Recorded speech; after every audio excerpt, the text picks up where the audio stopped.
આત્માનો રોગ શું? તો જાણપણું. જાણપણું એટલે શું? હું. આપણે ધરતી પર જન્મ્યા ત્યારથી આપણને શીખવવામાં આવ્યું કે બેટા તારું નામ આ, તારા પપ્પાનું નામ આ, તારા કુળનું નામ આ, તારી જ્ઞાતિ આ.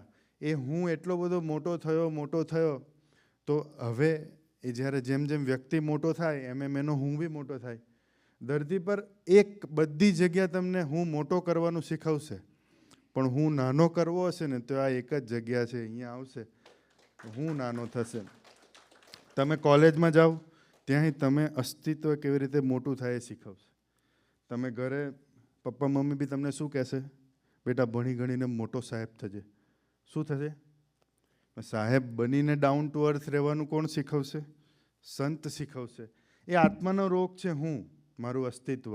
હું સમજું છું, મને બધું આવડે છે, મને ખબર છે. એ જે વિચારો થાય અને એ જે વિચારોને લઈને આત્મા પર માનનું પોષણ થાય એને આત્માનો રોગ કહેવાય, જે ધરતી પર સાધુ સિવાય કોઈ ક્યોર ના કરી શકે.